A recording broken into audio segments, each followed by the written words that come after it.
그 아이는 며느리가 아니었어. 내 딸이었단다. 어머님, 저 이제 정말 가족 맞나요? 형 대신 저도 이제 가족이 될 수 있을까요? 그 마지막 장이 우리 새로운 시작이 될 거야. 안녕하세요. 전라북도 익산에 사는 66세 강은자입니다. 저는 평범한 시골 마을에서 작은 텃밭을 가꾸며 조용히 살아가던 사람이었어요. 남편은 몇 해 전에 병으로 세상을 떠났고 하나뿐인 아들 정현우는 저희 삶의 이유이자 희망이었죠. 하지만 그 아이마저 33의 젊은 나이에 교통사고로 한순간에 떠났습니다. 그날의 기억은 지금도 또렷합니다. 어머니, 오늘 늦을 것 같아요. 저녁은 먼저 드세요. 그게 아들의 마지막 말이었어요. 바쁜 일 끝내고 돌아온다는 말에 평소처럼 된장찌개에 김치전이나 부치려던 참이었죠. 그런데 그날 밤 경찰에 전화가 울렸습니다. 그리고 응급실에서 본 아들은 이미 차가운 몸이 되어 있었습니다. 멍했습니다. 세상이 무너졌다는 표현도 부족했어요. 그날 이후 제게 남은 건 단 한 사람. 며느리 이유진이었습니다. 그 아이는 제가 상상도 못할 정도로 무너져 있었습니다. 아들 장례식 날도 손 하나 까딱하지 못한 채 멍한 얼굴로 앉아만 있었어요. 그 모습이 어찌나 안쓰럽던지. 장례가 끝난 뒤 저는 결심했어요. 이 아이만큼은 절대로 혼자 두지 말자고요. 우리 아들은 떠났지만 넌 내 딸이다. 제가 그렇게 말하며 그녀의 손을 잡았습니다.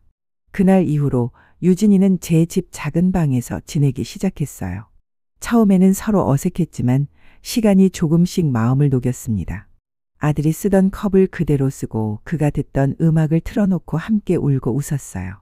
하지만 그렇게 평온하게 흘러갈 수만은 없었습니다. 아들의 사망 49일이 지나던 날 저는 몸에 이상을 느꼈습니다. 밥을 먹으면 체했고 계속 어지럽고 피로했습니다.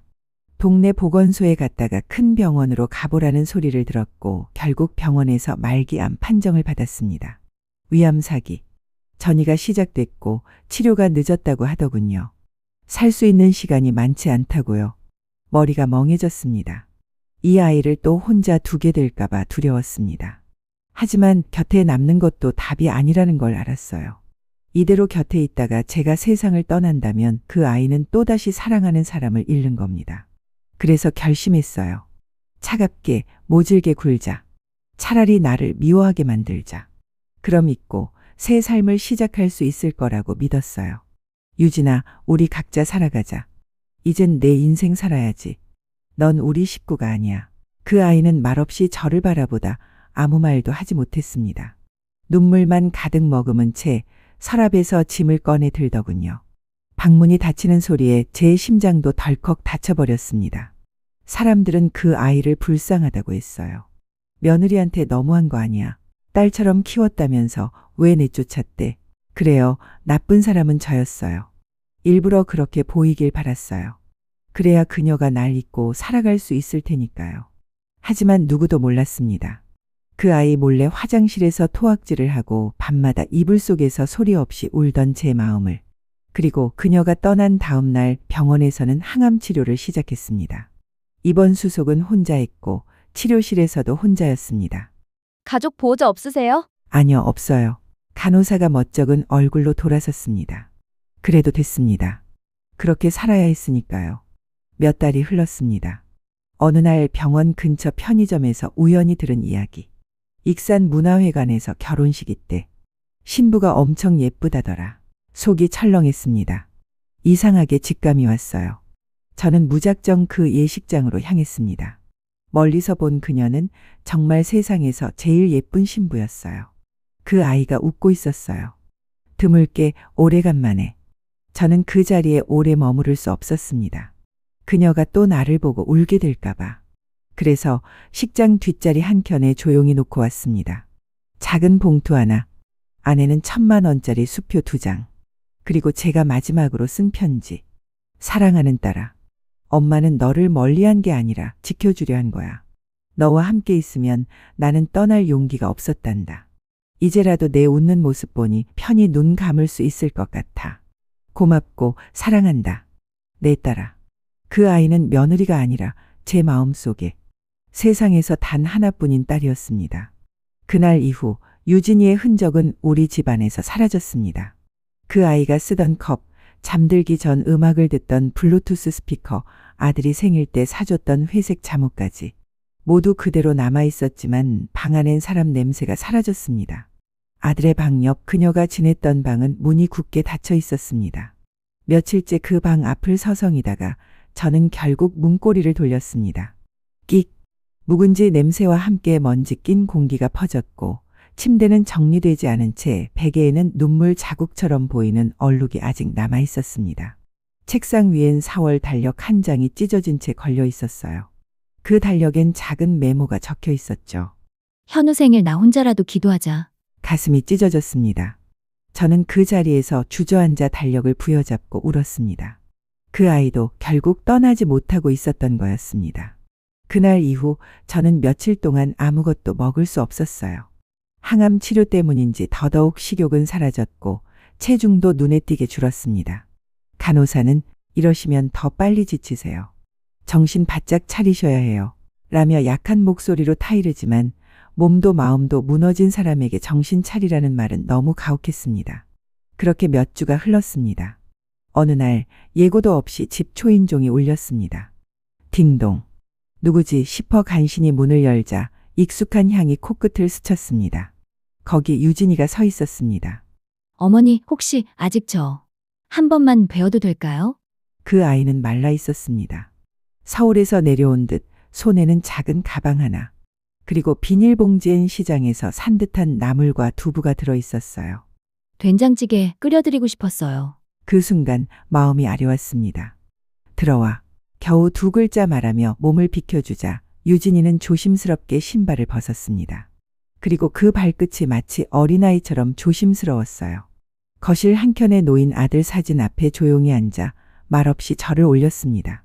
오랜만이야, 현우야. 그 말 한마디에 다시 눈물이 쏟아졌습니다.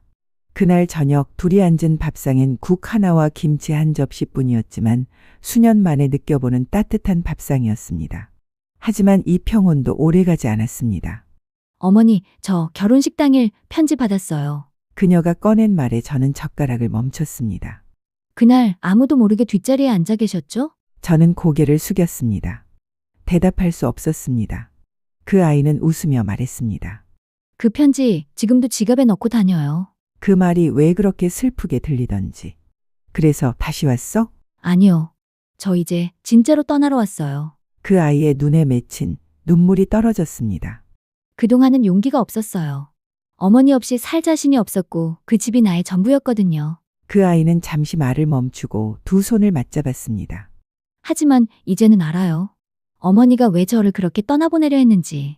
이제는 저도 누군가를 품을 수 있을 것 같아서 다시 시작해보려고요. 그 말에 저는 고개를 끄덕였지만 심장이 갈기갈기 찢기는 기분이었습니다. 그래, 잘했어. 정말 잘했어. 그 말이 그렇게나 어렵고 그렇게나 슬펐습니다. 식사를 마친 유진이는 말없이 제 손을 꼭 잡고 말했습니다. 저 또 올게요. 진짜 딸처럼. 살아계실 때 꼭 다시 뵐게요. 그날 밤 나는 며느리가 아닌 딸 하나를 또다시 떠나보냈습니다. 이번엔 조금 덜 차갑게, 조금 더 따뜻하게. 방 안에 남은 달력 한 장. 거기 새로 적힌 메모가 있었습니다. 6월 10일 엄마 다시 만나러 가는 날. 그 글씨체는 여전히 작고 조심스러웠습니다. 6월 10일. 달력에 적힌 그 날이 되었다. 새벽부터 마음이 분주했다.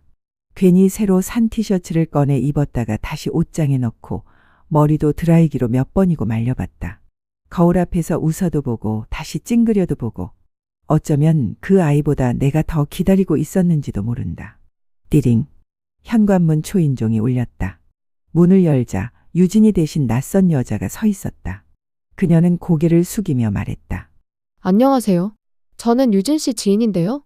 대신 전해달라고 해서. 그녀가 내민 건 작은 종이봉투 하나와 유리병이었다. 봉투 안에는 짧은 편지. 어머니, 약속을 지키지 못해서 죄송해요. 서울에서 일이 생겨 급히 출국해야 했어요. 대신 이 병은 어머니와 함께 마시고 싶었던 차예요. 저랑 자주 가던 찻집에서 산 겁니다. 꼭 드셔보세요. 유진 드림. 그 유리병 안에는 예쁜 말린 꽃잎이 떠있는 차가 들어있었다. 나는 잠시 손에 쥐고 있다가 찻잔 2개를 꺼냈다. 그리고 2잔 다 따라 놓고 맞은편 아무도 없는 자리를 보며 혼잣말을 했다. 내가 좋아하는 라벤더 향이구나. 입술을 데일 듯한 온도의 차를 한 모금 삼키며 나는 멍하니 창밖을 바라보았다. 정원의 핀 꽃들이 유난히 선명했다. 그 순간 아들 현우의 사진이 눈에 들어왔다. 언제부턴가 나는 아들의 사진보다 유진이를 더 자주 떠올리게 되었다. 그리고 문득 집안에 있던 카세트 테이프 하나가 생각났다. 현우가 마지막 생일에 유진이에게 만들어준 테이프. 우리만의 음악이라며 건넸던 것. 아직도 서랍 어딘가에 있을 거다. 테이프를 꺼내 카세트에 넣자 약간의 잡음과 함께 음악이 흘러나왔다. 그대 내게 행복을 주는 사람.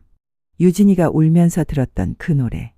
나는 음악이 흐르는 동안 눈을 감고 있었다. 잔잔히 울리는 멜로디가 심장을 쓰다듬는 것 같았다. 그리고 노래가 끝나고 익숙한 목소리가 나왔다. 유진아, 혹시 이 테이프를 듣게 된다면 너는 아직도 이 집에 있겠지? 너랑 어머니는 꼭 잘 지냈으면 좋겠다. 내가 없어도 두 사람이 서로 의지하면서 살아가길. 두 사람 다 내 세상 전부니까.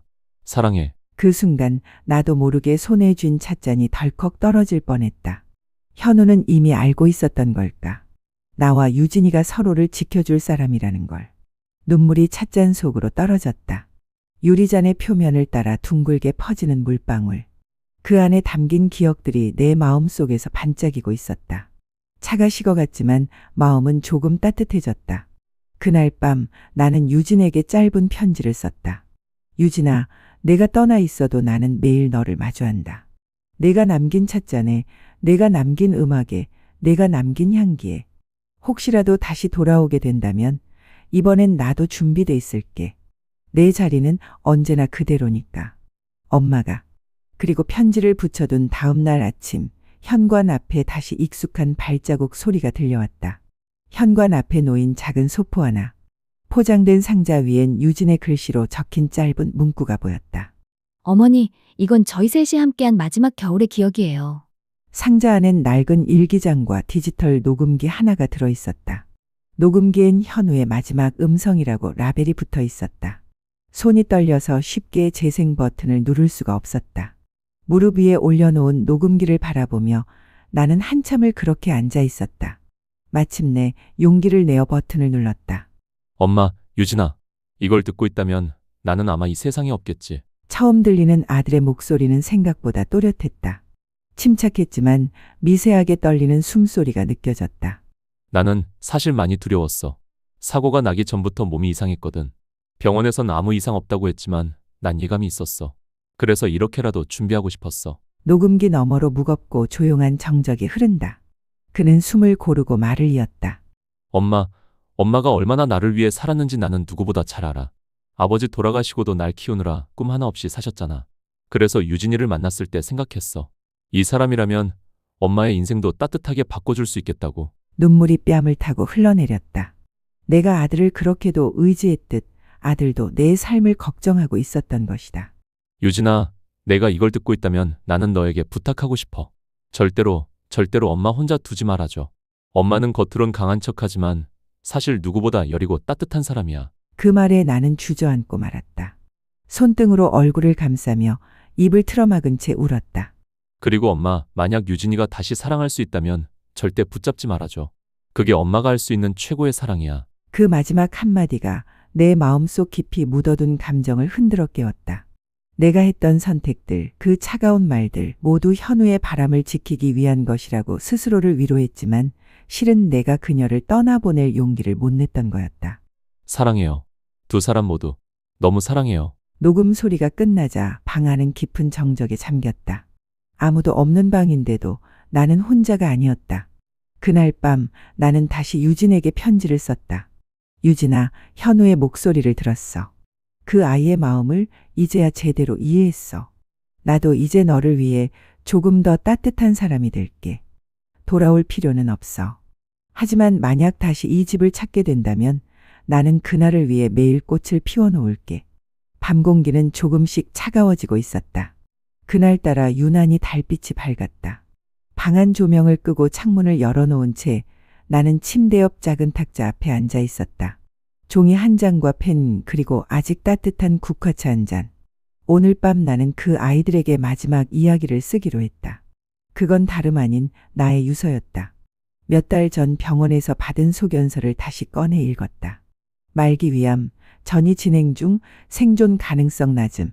처음엔 현실을 부정하고 싶었다. 하지만 지금은 안다. 몸이 보내는 신호는 점점 선명해지고 있었다. 손끝이 저리고 새벽이면 구토로 눈을 뜬다.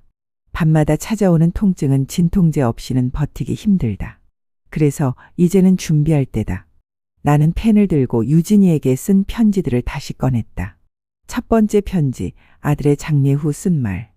두 번째 편지, 결혼식 뒤 남긴 수표와 함께 보낸 말. 그리고 마지막, 녹음기를 듣고 난 뒤 작성한 편지까지. 그 사이에 있는 내 감정은 참 복잡했다. 미안함, 그리움, 두려움, 사랑. 그 모든 것을 하나의 문장으로 표현할 수는 없었다. 그래서 오늘 밤은 마지막으로 나를 내려놓는 글을 써야 했다. 사랑하는 유진아. 혹시 이 글을 읽고 있다면 나는 이미 이 세상 사람이 아닐 수도 있겠구나. 그렇게 되었다면 너무 슬퍼하지 말아줘. 내 삶은 네가 있어서 그리고 현우가 있어서 정말 고마운 날들이었어. 나는 너에게 내 인생의 마지막 웃음을 배웠고 마지막 눈물도 배웠단다. 펜끝이 떨렸지만 멈추지 않았다. 문장을 마친 뒤 나는 창밖을 보았다. 푸른 달빛이 마당의 감나무 위로 비추고 있었다. 현우에게도 전해줘. 엄마가 너를 매일 꿈속에서 기다렸다고. 그리고 이제는 너를 만날 준비가 됐다고. 세 사람 모두 그 마음 안에서 영원히 함께할 거라고. 편지를 접어 유서 봉투에 넣었다. 그 위에 유진이 손에 전달 요망이라고 적었다. 그리고 그 편지를 장롱 깊숙한 곳 아들이 쓰던 앨범 속에 넣었다. 몸을 침대에 눕히자 마치 모든 준비가 끝난 사람처럼 마음이 평온해졌다. 아프지도 않았고 외롭지도 않았다. 그저 지금까지 함께했던 시간들만이 따뜻하게 감싸 안아주는 듯했다. 눈을 감으며 마지막으로 머릿속에 떠오른 얼굴은 유진이었다. 내 딸, 내 며느리, 내 친구였던 그 아이. 유진아, 잘 살아야 해. 그 말은 바람처럼 방 안을 맴돌다 조용히 사라졌다. 그날 새벽 평소보다 더 깊은 잠에 빠져 있었다. 꿈인지 현실인지 어딘가 따뜻한 곳에서 현우가 웃고 있었다. 엄마, 아직 가면 안 돼요. 나 유진이랑 약속했어요. 엄마 끝까지 지켜드리라고. 그 말을 끝으로 현우는 사라졌다. 갑작스런 통증에 눈을 떴다. 가슴이 답답했다. 숨을 쉬기 위해 고개를 들었을 때 누군가의 그림자가 현관 너머로 움직이고 있었다. 누구세요? 문을 두드리는 소리가 들렸다. 두두두 익숙하면서도 낯선 박자. 일어나기엔 너무 힘들었지만 몸을 기어이 일으켜 거실로 나갔다. 조심스럽게 문을 열자 눈앞에 선 사람이 있었다. 유진아? 그 아이였다. 반쯤 울고 있는 얼굴로 손에는 큰 여행용 가방을 끌고 서 있었다. 어머니, 저 왔어요. 다시 돌아왔어요. 말을 잇지 못하고 그녀는 울음을 터뜨렸다. 나는 말없이 그녀를 끌어안았다. 우리의 두 어깨 위로 햇살이 비쳤다. 그 햇살은 너무 따뜻해서 마치 이별이 아닌 시작을 말하는 듯했다. 거실 안 한참을 울다가 그녀는 가방에서 봉투 하나를 꺼내 내밀었다. 이건 저한테 온 편지예요. 현우 오빠 친구가 몇 달 전 제게 전달하며 맡긴 건데 그땐 읽을 용기가 없었어요. 나는 봉투를 받았다. 그리고 떨리는 손으로 그것을 열었다. 안에는 현우의 글씨로 적힌 짧은 메모. 유진아, 내가 언제 이 편지를 읽을지는 모르겠다. 하지만 하나만 약속해줘. 엄마가 혼자 남지 않게 해줘. 나는 그게 제일 걱정돼. 너라면 지킬 수 있을 거야. 사랑한다. 그 순간 모든 것이 명확해졌다. 내가 왜 살아남아야 했는지, 그녀가 왜 다시 돌아왔는지, 왜 우린 서로를 놓을 수 없었는지. 그날부터 다시 집안에는 밤 냄새가 퍼지기 시작했다. 유진은 정원에 작은 텃밭을 가꾸었고 나는 아침마다 일어나 창밖을 보며 그녀가 흙을 고르는 모습을 지켜봤다. 우리는 말을 많이 하지 않았다. 하지만 그 침묵은 더 이상 외로움이 아니었다. 며칠 후 병원에서 연락이 왔다. 항암 치료 연장을 위한 입원 권유였다. 나는 유진과 마주 앉아 말했다. 이제 나 혼자 병원 가지 않을게. 그 아이는 고개를 끄덕이며 내 손을 꼭 잡았다. 저도 더 이상 어머니 곁을 떠나지 않을게요. 두 손 위로 쏟아지던 햇살이 그 약속을 들은 것처럼 반짝였다. 유진이 돌아온 지 어느덧 보름이 지났다. 평화롭고 조용했던 나날. 하지만 그 고요함을 깨뜨리는 한 통의 전화가 걸려왔다. 어머니, 재민 씨예요. 그 목소리는 멀리 떠났던 둘째 아들 재민이었다. 아버지의 사업 실패 이후 가족을 떠난 채 연락을 끊고 살았던 아들이었다. 갑자기 왜? 모르겠어요. 집에 오겠대요. 어머니를 보러. 다음 날 아침 현관문 앞에 검은 차 한 대가 섰다. 문이 열리고 한때 반듯했던 얼굴이 다소 낡은 인상으로 바뀐 재민이 모습을 드러냈다. 어머니, 짧은 인사, 그리고 어색한 정적. 유진은 주방에서 조용히 상황을 지켜봤다. 이 집 아직도 그대로네. 재민은 말없이 집 안을 둘러보다 갑자기 앉은 자리에서 봉투를 꺼냈다. 이거 유언장이라면서. 아버지 돌아가신 후에 어머니가 작성했다던데. 그는 오래전 분가하며 가져간 복사본을 들고 있었다. 그 안엔 집과 땅 일부가 유진에게 귀속된다는 내용이 있었다. 이거 말이 돼요? 형수였던 사람한테 왜 유산이 가요? 날카롭고 가시 돋친 목소리에 나는 몸이 떨렸다. 재민아, 그건 내 형의 뜻도 있었고 내가 정한 거야. 형은 돌아가셨잖아요.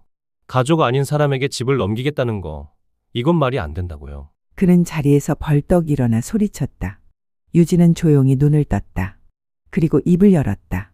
전 이 집이 아니라 어머니를 지키고 싶었어요. 그 말에 재민은 순간 움찔했다. 형 떠나고 아무도 어머니 곁에 없었잖아요. 전 식구가 아니었지만 가족이 되고 싶었어요. 나는 두 사람 사이에 앉아 숨을 깊게 들이켰다. 암투병으로 약해진 목소리지만 나는 또박또박 말했다. 이 집은 현우가 지켜낸 집이야. 그리고 그 집을 지켜줄 사람은 유진이야. 내가 원한다면 남은 땅의 일부는 너에게 줄게. 하지만 집은 유진이 거야. 재민은 고개를 돌렸다. 그날 그는 한마디 말 없이 집을 나섰다. 그 일이 있고 며칠 뒤 마을 이장이 찾아왔다. 재민이가 당신네 땅 일부 팔고 싶어 한다더군요. 나는 조용히 고개를 끄덕였다. 집을 지키기 위해 다른 걸 포기해야 한다면 기꺼이 그럴 작정이었다. 유진은 아무 말 없이 내 손을 꼭 잡았다. 손끝에 묻은 따뜻함이 모든 갈등을 녹여내듯 전해졌다. 봄 기운이 완연한 날이었다. 마당 한켠에 조그맣게 가꿔온 텃밭에 첫 봉선화가 피어났다. 햇살을 머금은 붉은 빛이 너무도 생생해서 보는 순간 눈물이 핑 돌았다. 어머니, 오늘 김치 담가볼까요? 유진의 목소리에 고개를 돌리자 앞치마를 두르고 두 팔을 걷어붙인 그녀가 싱긋 웃고 있었다. 그 미소는 어느새 우리 집의 햇살이 되어 있었다. 함께 채소를 씻고 파를 다지고 배추를 절이고 양념을 무치며 바쁘게 움직이는 부엌. 김치 한 포기 한 포기 속을 넣으며 나는 문득 예전 일이 떠올랐다. 현우가 어릴 땐 내가 김치 담글 때마다 옆에서 속만 몰래 집어먹곤 했지. 정말요? 응. 그럴 때마다 내가 일부러 매운 고춧가루 더 넣어서 혼 좀 내줬어. 두 사람은 함께 웃었다. 그렇게 우리는 추억을 되살리며 하루를 보냈다. 밤이 되자 유진은 거실 창가에 앉아 텃밭을 바라보았다. 붉은 봉선화가 어둠 속에서도 선명했다. 저 꽃 어머니가 심으셨어요? 아니, 작년엔 흙만 있었는데 올해 저절로 피었더라. 그 순간 유진의 눈가가 촉촉해졌다. 현우 오빠가 보고 있나 봐요. 나는 고개를 끄덕였다. 그럴지도 모르지. 내가 돌아온 뒤로 이 집이 다시 숨 쉬는 것 같으니까. 그날 밤 유진은 내 옆에서 처음으로 옛 이야기를 꺼냈다. 현우와의 첫 만남, 연애 시절의 설렘, 결혼 후의 갈등과 후회, 그리고 마지막 날의 기억까지. 사고 전날 오빠가 그랬어요. 유진아, 내가 죽어도 이 집만은 꼭 지켜줘. 근데 전 어머니께 그걸 말하지도 못했어요. 나는 그녀의 손을 꼭 잡았다. 지켜줬잖아. 돌아와줘서 그걸로 충분해. 창밖으로 봄밤이 깊어갔다. 텃밭의 봉선화는 여전히 흔들리고 있었다. 마치 우리의 지난 시간들이 다시 꽃을 피우는 듯 조용히 그러나 분명하게. 며칠째 비가 내리고 있었다. 장롱 안을 정리하던 중 오래된 상자 하나를 발견했다. 낡은 종이로 포장된 상자 위에는 작게 현우의 기억이라고 적혀 있었다. 나는 떨리는 손으로 그것을 열었다. 상자 안에는 오래된 사진들, 현우의 학생증, 그리고 반지 한 개가 있었다. 그 반지는 낯설지 않았다. 유진이 결혼 전 어느 날 손에 끼고 있던 그 반지였다. 그리고 그 밑에는 현우의 글씨로 쓴 작은 쪽지가 있었다. 유진에게 주지 못한 약혼 반지. 결혼하고 나니 시기를 놓쳐버렸지. 그래도 이건 언젠가 꼭 전해주고 싶었어. 내가 너를 얼마나 사랑했는지 이 반지가 증명해주길 바란다. 가슴이 먹먹했다. 나는 곧장 반지를 들고 유진에게 갔다. 유진아, 이거 내 거더라. 유진은 조용히 반지를 받아들었다. 한참을 말없이 바라보던 그녀는 고개를 끄덕이며 속삭였다. 맞아요. 이 반지 현우 오빠가 처음 프로포즈 하던 날에 보여줬었어요. 나중에 예식에 쓰자고 했는데 결국 꺼내지 못했죠. 그녀는 반지를 조심스레 손가락에 끼웠다.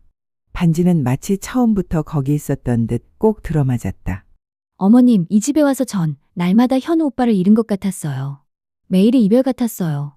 그런데 지금은 매일이 다시 그를 만나는 기분이에요. 나는 그녀를 꼭 안았다. 그 순간 비가 그치고 창밖의 햇살이 살짝 스며들었다. 그날 밤 유진은 조용히 창가에 앉아 반지를 바라보았다. 그리고 웃으며 말했다. 어머니, 이제 저 현우 오빠와 진짜로 작별 인사할 수 있을 것 같아요. 나는 고개를 끄덕였다. 그래, 잘했어. 이제는 내 삶을 살아야지. 봄이 끝나갈 무렵 유진은 작은 결심을 털어놓았다. 부엌에서 된장을 끓이던 오후 그녀가 불쑥 말했다. 어머님, 저 요양보호사 자격증을 따고 싶어요. 나는 잠시 놀랐지만 곧 고개를 끄덕였다. 그래, 그거 좋은 생각이다. 그녀는 조심스럽게 말을 이었다. 처음엔 그냥 도망치듯 여기에 왔어요. 아무것도 안 하고 그냥 현우 오빠 그림자에만 기대고 있었던 것 같아요. 그런데 지금은 어머님이 계셔서 그런가 봐요. 저도 뭔가 하고 싶어졌어요. 다시 살아보고 싶어졌어요. 나는 국자를 내려놓고 그녀를 바라보았다. 그 눈빛은 더 이상 상처받은 사람이 아니었다. 새로운 삶을 향해 한 걸음 내딛는 용기 있는 사람이었다.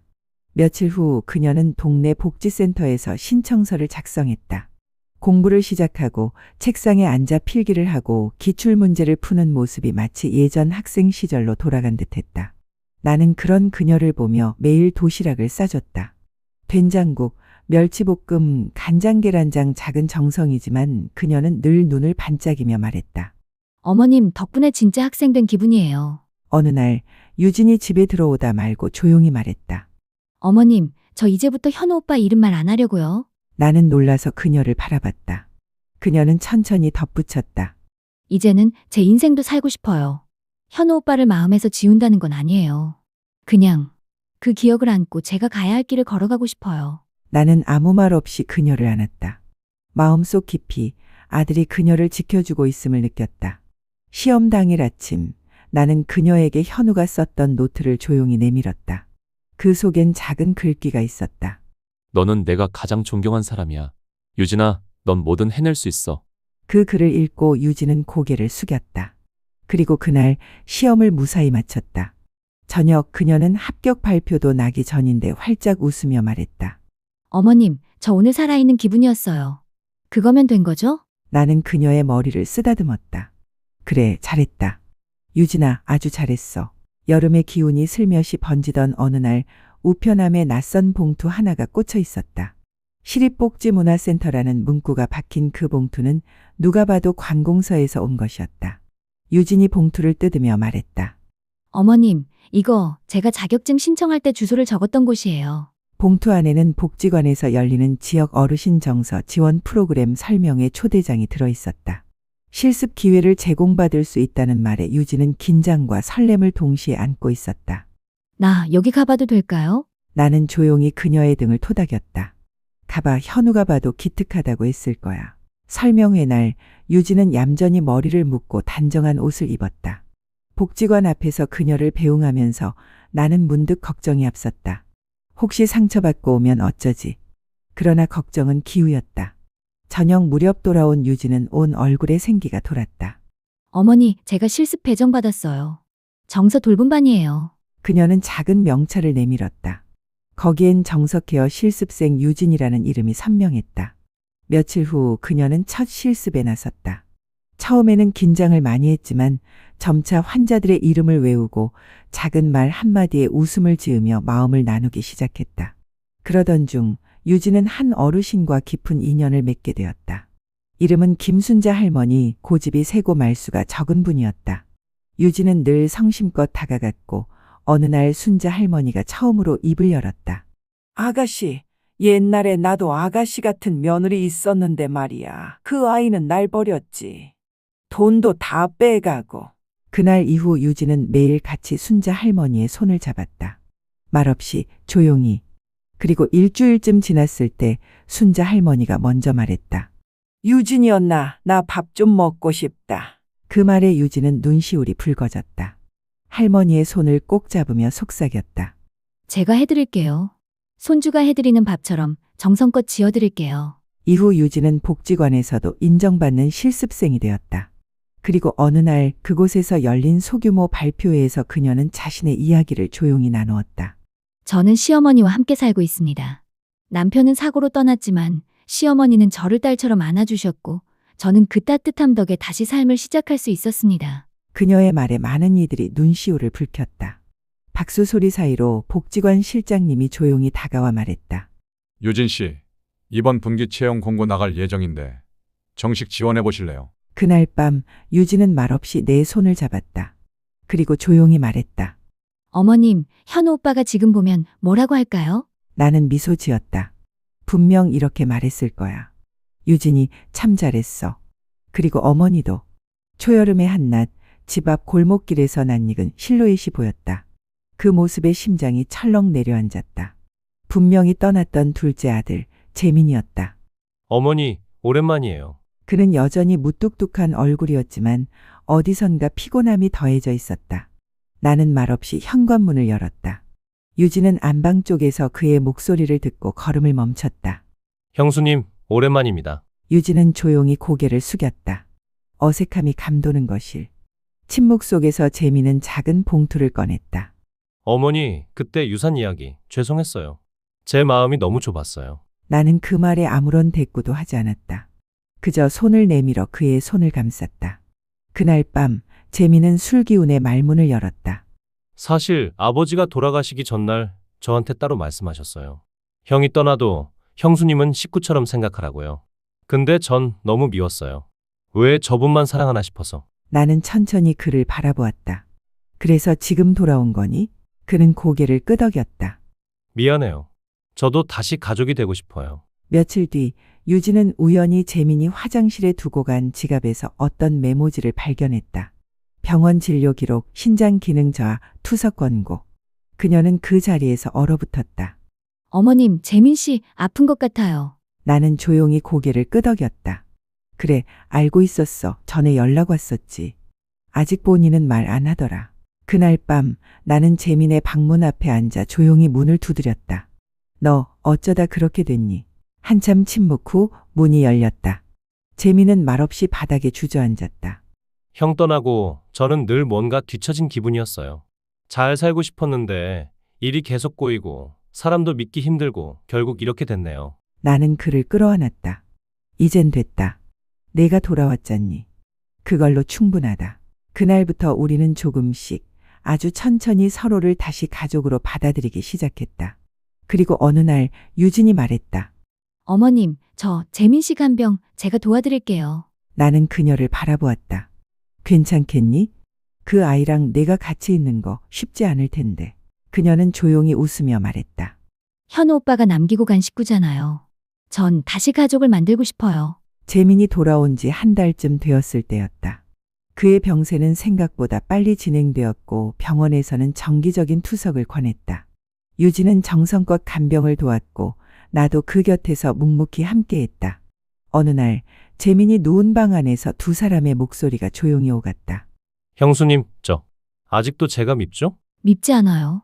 그냥 많이 아팠죠. 그때 말들이. 저도요. 사실 형 돌아가고 나서 가장 먼저 떠오른 사람이 형수님이었어요.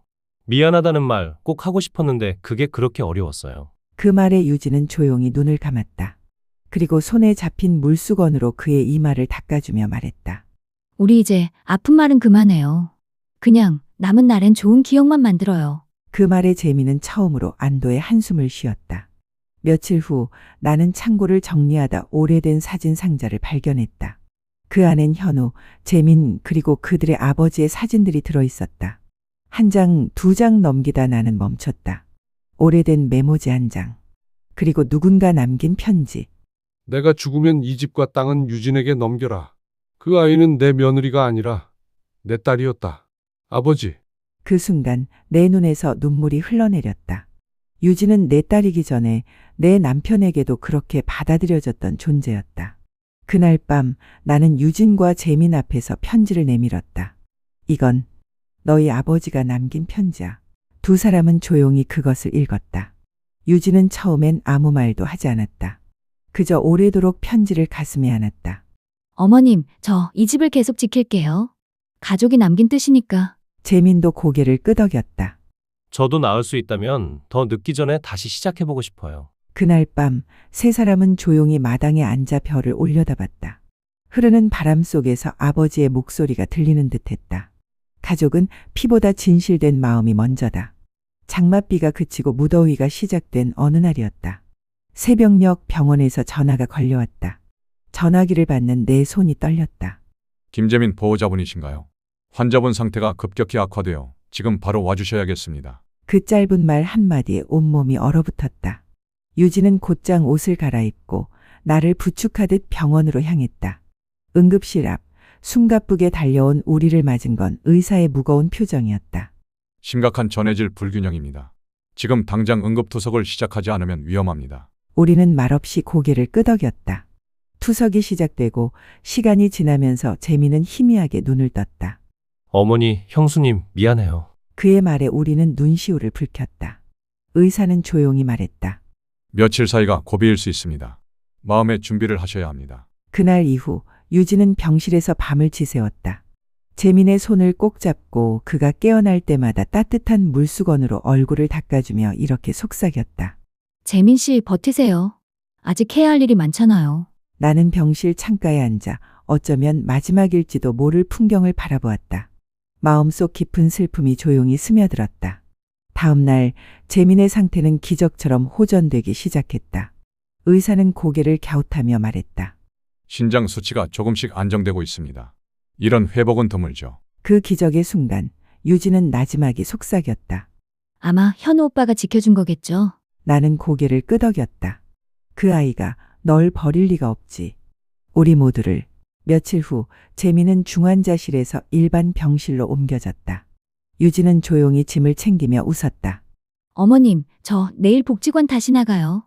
재민 씨도 좋아질 거고 우리도 계속 살아야 하니까요. 그 말에 나는 무거운 마음 한켠이 가볍게 풀리는 걸 느꼈다. 그래, 살아야지. 끝까지 우리 모두. 병실 창밖으로 햇살이 퍼졌다. 유진이 조용히 말했다. 그리고 어머님, 저 한 가지 부탁이 있어요. 이제 며느리 말고 편하게 제 이름으로 불러주세요. 유진이라고요. 나는 순간 멈칫했지만 곧 미소 지었다. 그래, 유진아. 그 이름을 부르자 마치 무너졌던 시간들이 하나둘 봉합되는 듯한 기분이었다. 벚꽃이 지고 연두빛 잎이 가득한 어느 날 안방 장롱을 정리하다 작은 USB 하나를 발견했다. 겉면에는 낯익은 손글씨로 유진에게라고 적혀 있었다. 나는 얼어붙은 손으로 그것을 들고 조심스레 컴퓨터에 꽂았다. 영상이 재생되자 화면 속에는 현우가 있었다. 따뜻한 미소, 익숙한 목소리. 그는 평소보다 단정하게 머리를 정리하고 있었다. 유진아, 이 영상이 내 손에 들어갔다면 아마 내가 없어진 이유겠지. 순간 눈물이 왈칵 쏟아졌다. 유진은 내 옆에 다가와 화면 속 남편의 얼굴을 뚫어지게 바라봤다. 나는 내가 얼마나 대단한 사람인지 알아. 나랑 결혼하면서 얼마나 많은 걸 포기했는지도. 근데 미안해. 이렇게 먼저 가게 돼서 정말 많이 미안해. 현우는 잠시 말을 멈추고 화면 밖을 보았다가 다시 고개를 들었다. 내가 없다고 해서 세상이 끝나는 건 아니야. 너는 살아야 해. 그리고 살아서 나 말고 널 사랑해줄 다른 사람도 만나고 웃고 여행도 가고 그렇게 살아줘. 그게 내 진짜 바람이야. 영상이 끝나갈 즈음 현우는 마지막 말을 남겼다. 그리고 우리 어머니 유진이 많이 사랑해주세요. 저 대신 우리 어머니도 이제 유진이 그냥 며느리가 아니라 진짜 딸처럼 품어주세요. 영상이 끝나자 방 안은 침묵에 휩싸였다. 유진은 입을 가린 채 어깨를 떨었고 나는 그녀를 끌어안았다. 현우가 너를 정말 많이 사랑했구나. 그날 저녁 우리는 조용히 식사를 차려 현우의 영정 앞에 올렸다. 유진은 작은 술잔을 따르며 말했다. 오빠, 나 이제 많이 괜찮아.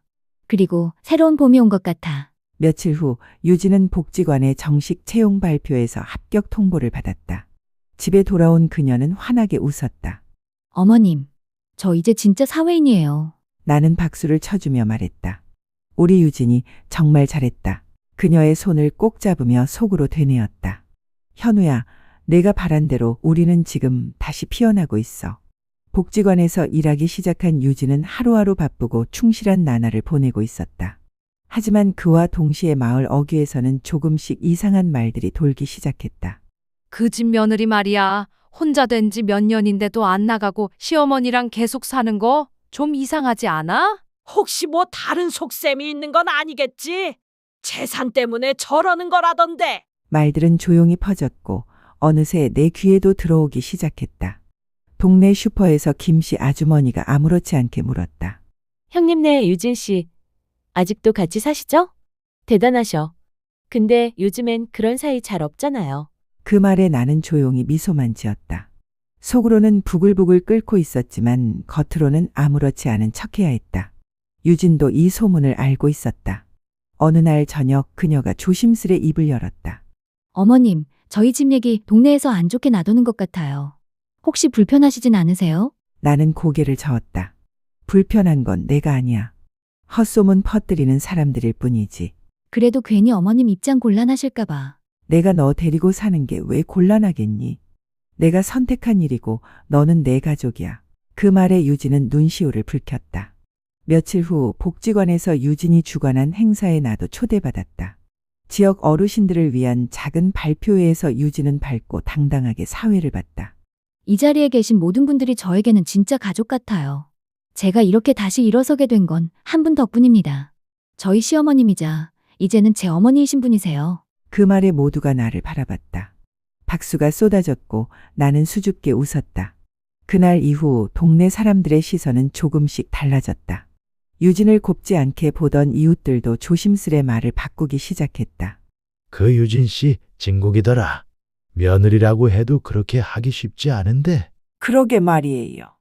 복지관에서도 평판이 아주 좋대요. 하지만 나는 알았다. 이 칭찬조차도 언제든 뒤집힐 수 있다는 걸. 그래서 나는 더 단단해져야겠다고 다짐했다. 유진을 지켜야 했다. 더 이상 세상의 눈길에 흔들리지 않도록. 그날 밤 나는 유진에게 말했다. 혹시 누가 뭐라 해도 괜찮아. 너는 나한텐 자랑스러운 딸이니까. 유진은 고개를 숙인 채 조용히 속삭였다. 어머님, 그런 말 한마디가 저에겐 전부예요. 유진이 복지관 정직원으로 자리 잡은 지 2달쯤 되었을 무렵 집으로 한 통의 우편이 도착했다. 등기였다. 보내는 사람은 고려신용재단. 어머님, 혹시 무슨 일 있으세요? 나는 고개를 갸웃하며 봉투를 열었다. 그런데 그 안에서 나온 것은 청구서였다. 재민의 이름으로 된 3천만 원 상당의 채무, 연체 이자까지 붙은 채 지금 이 집 주소로 통보가 온 것이었다. 이게 뭐야? 나는 믿을 수 없는 마음으로 재민의 방문을 열었다. 그는 여전히 치료 중이라 병원에 입원해 있었지만 분명 주소 이전을 이곳으로 해두었던 것이 틀림없었다. 유진은 놀라서 종이를 들여다봤다. 재민 씨 명의인데요. 근데 왜 이 주소로? 그날 밤 병원에서 돌아온 재민에게 내가 곧장 물었다. 이 채무 뭐니? 그는 잠시 말을 흐리다가 고개를 떨구었다. 어머니, 제가 잘못했어요. 치료비에 생활비에 빚이 쌓였어요. 근데 전세 살던 집 보증금도 다 털리고 주소 이전할 데가 없어서. 나는 말없이 그를 바라보다가 자리에서 일어났다. 내가 우리 집으로 들어온 이유 그거였니? 아니에요. 정말 아니에요. 처음엔 그냥 어머니, 형수님 너무 보고 싶었고 미안해서 근데 정말 몰랐어요. 채권사에서 이 주소로 보낼 줄은. 나는 차갑게 돌아섰다. 그건 내가 책임져야 할 일이야. 다시는 우리 이름 더럽히지 마. 유진은 재민에게 다가가 조용히 말했다. 재민 씨, 저도 많이 실망했어요. 하지만 지금이라도 정직하게 어떻게든 갚겠다고 하면 저도 도와드릴게요. 거짓말만 안 하신다면? 그 말에 재민은 고개를 끄덕이며 울먹였다. 죄송해요. 진짜 죄송해요. 며칠 뒤 집에는 또 다른 통보장이 도착했다. 이번에는 채권회사의 법적 조치 예고서였다. 유진은 조용히 나를 찾아와 말했다. 어머님, 이 집 제 명의로 되어 있죠. 혹시라도 법적으로 영향 가지 않게 제가 알아볼게요. 나는 고개를 끄덕이며 말했다. 그래. 이번 일은 내가 당한 것도 있으니까. 절대 더는 누가 너한테 상처 주게 하지 않을 거야. 그날 밤 나는 처음으로 잠 못 이루는 유진의 방문 앞에 조용히 앉았다. 그리고 속삭였다. 내가 내 딸이란 걸 더 이상 아무에게도 설명할 필요 없게 해줄게. 내가 지킬게. 우리 가족. 며칠 뒤 마당 한쪽에서 전화 통화를 마친 유진이 내게 다가왔다. 손에는 인쇄된 서류가 들려 있었다. 어머님, 이거 법률 상담 받아봤어요. 재민 씨 채무 문제로 집에 피해가 갈 수 있어서 소송 제기를 해야 할 수도 있대요. 나는 서류를 받아들고 잠시 바라보았다. 재산보호가처분 신청서라는 말이 선명히 박혀 있었다. 정말 이렇게까지 해야겠니? 유진은 고개를 끄덕였다. 재민 씨는 여전히 혼자선 해결할 의지가 약해 보여요. 누군가는 단호해져야 해요. 저희 가족을 지키기 위해서라도요. 그 말에 나는 천천히 고개를 끄덕였다. 다음 날 재민은 병원 복도를 걸어 나와 집으로 돌아왔다. 우리는 거실에서 그를 기다리고 있었다. 유진이 먼저 말을 꺼냈다. 재민 씨, 저희가 법적으로 대응 준비하고 있어요. 집은 제 명이니까 더 이상 이곳이 위험해지면 안 되니까요. 재민은 당황한 얼굴이었다. 아니, 그게 무슨 소리예요? 나 진짜 다시는 문제 안 일으킬게요. 문제가 아니에요. 신뢰예요. 우리가 지금 해야 할 건 서로를 믿는 일이죠. 믿으려면 먼저 정직해야 하고 책임져야 해요. 나는 조용히 서류를 내밀었다. 이걸 제출하기 전에 내 말도 듣고 싶다. 재민은 침묵 속에 한참 서 있었다. 그러다 고개를 숙였다. 알겠어요. 제가 알아서 처리할게요. 채권자 만나서 분할 상환이라도 요청해 볼게요. 그리고 앞으로 내 이름으로는 어떤 문서도 이 집에 오지 않게 할게요. 유진이 살짝 미소 지었다. 고맙습니다. 지금부터가 진짜 가족이 되려는 첫걸음일 거예요. 며칠 뒤 동네 이장님이 집을 찾았다. 복지관의 유진 씨 얘기가 자꾸 들리더라고요. 혹시 마을 행사에 사회 좀 맡아줄 수 있겠어요? 유진은 놀란 듯 웃으며 나를 바라보았다. 나는 천천히 고개를 끄덕였다. 해봐. 넌 이제 누구 앞에서도 당당할 자격이 있어. 그날 밤 유진은 책상 앞에 앉아 한참이나 무언가를 썼다. 그리고 내게 편지를 내밀었다. 어머님, 이제 저도 어머니처럼 누군가의 버팀목이 되고 싶어요. 현우 오빠가 제게 해준 것처럼 저도 누군가에게 따뜻한 사람이 되고 싶어요. 그래서 오늘 진짜 어른이 된 기분이에요. 나는 그 편지를 꼭 가슴에 안았다. 유진아, 내가 내 딸인 게 세상 제일 자랑스러워. 복지관의 여름 축제가 다가왔다. 유진은 기획부터 진행까지 모든 것을 책임지고 준비했다. 하루하루 눈코 뜰 새 없이 바빴지만 그녀의 얼굴에는 늘 미소가 가득했다. 어머님, 오늘 꼭 오셔야 해요. 제가 사회 맡았고 재민 씨는 체험 부스 도움이에요. 현우 오빠도 하늘에서 보고 있을 거예요. 나는 꽃무늬가 있는 한복 재킷을 꺼내 입었다.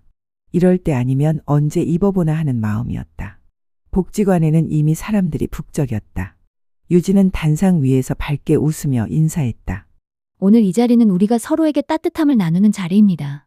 가족이란 꼭 피로만 이어지지 않아요. 함께 시간을 나누고 마음을 나누는 것. 그게 진짜 가족이죠. 박수가 터졌다. 나는 먼발치에서 눈시울을 훔쳤다. 그 순간 복지관 입구 쪽에서 낯선 인물이 들어섰다. 수트 차림의 중년 남성이었다. 주위를 둘러보던 그는 이내 나와 유진 쪽을 향해 다가왔다. 혹시 김유진 씨 맞으십니까? 유진은 깜짝 놀라 그를 바라보았다. 네, 그런데요? 그는 명함을 내밀었다. 성문재단 이사장 고태진. 복지관 쪽 자원봉사 행사에서 유진 씨 얘기를 들었습니다. 저희 재단에서 운영하는 치매 가족 지원센터에 상근 직원이 한 명 필요합니다. 정식 인터뷰를 제안드리고 싶어요. 순간 주위가 술렁였다. 나는 입을 틀어막았다. 어머님, 이게 무슨 일이죠? 유진은 당황한 듯 말했다. 고 이사장은 부드럽게 웃었다. 유진 씨의 이야기가 우리 직원들 사이에서 회자됐습니다. 가족을 돌보고 스스로 삶을 재건한 그 기록이요. 저희는 그런 사람이 필요합니다. 그날 밤 집으로 돌아온 유진은 말없이 현우의 영정 앞에 섰다. 그리고 조용히 말했다. 오빠, 나 정말 괜찮은 사람 되어가는 것 같아. 어머님께서 날 딸처럼 품어주셨고 이젠 내가 또 다른 누군가의 버팀목이 될 수 있을 것 같아. 나는 뒤에서 그녀를 꼭 안아주었다. 그래, 유진아. 넌 이제 누가 뭐래도 우리 가족의 자랑이야. 봄이 다시 돌아왔다. 올해의 벚꽃은 작년보다 조금 더 일찍 피었고 햇살은 유난히 따스했다. 유진은 작은 앨범을 펼쳐 식탁 위에 놓고 있었다. 사진 속엔 현우, 나, 재민 그리고 유진이 함께 웃고 있었다. 이 앨범, 현우 오빠가 살아있을 때 만든 거예요. 그땐 아무것도 몰랐죠. 이 사진이 이렇게 오래 마음을 데워줄 줄은. 나는 조용히 자리를 잡고 앨범을 함께 넘겼다. 한 장 한 장 사진을 넘길 때마다 그 시절의 공기와 웃음소리가 살아나는 것 같았다. 그날은 유진의 새로운 직장 첫 출근 날이기도 했다. 성문재단 치매 가족지원센터의 복지사로서의 첫걸음이었다. 어머님, 저 출근 준비 다 됐어요. 점심 도시락은 제가 싸놨어요. 재민 씨는 약 챙기고요. 나는 그녀의 등을 토닥였다. 잘 다녀와. 너는 어디 가도 잘 알아야. 그녀가 문을 나서는 순간 현우의 환한 웃음이 떠올랐다. 유진이 어디에 두어도 잘할 아이니까요라는 그의 목소리가 귓가에 울리는 듯했다. 재민은 요즘 일주일에 3번씩 병원에 가며 치료를 받고 있다. 몸은 여전히 약했지만 마음은 어느 때보다 안정되어 있었다. 형수님, 아니, 유진 누나. 고마워요. 나 다시 살아보고 싶어요. 우리 다 같이 사는 거야. 이제 진짜 가족이잖아. 그날 저녁 나는 작은 노트를 꺼내 유서를 다시 손봤다. 이제야 마음이 가벼워졌다. 그리고 그 마지막 장에 이렇게 적었다. 내 딸 유진에게. 내가 내 인생의 봄이었다. 힘들고 매서운 겨울 끝에 피어난 따뜻한 햇살 같은 아이. 고맙고 사랑한다. 너와 함께한 이 집이 나의 가장 큰 축복이었다. 며칠 뒤 복지관 게시판에는 유진의 사진이 걸렸다. 이달의 가족 지원상 수상자 김유진. 그 앞에 선 나는 말없이 사진을 바라보다 살며시 웃었다. 그리고 유진이 다가와 내 손을 꼭 잡았다. 어머님, 우리 다시 사진 하나 찍어요. 앨범에 마지막 장을 채우게. 나는 고개를 끄덕였다. 그래. 그 마지막 장이 새로운 시작이 될 수 있으니까. 카메라 셔터 소리와 함께 잊히지 않을 우리의 봄날이 그렇게 새겨졌다. 여러분의 삶 속에도 늦게라도 피어나는 봄이 있기를 바랍니다.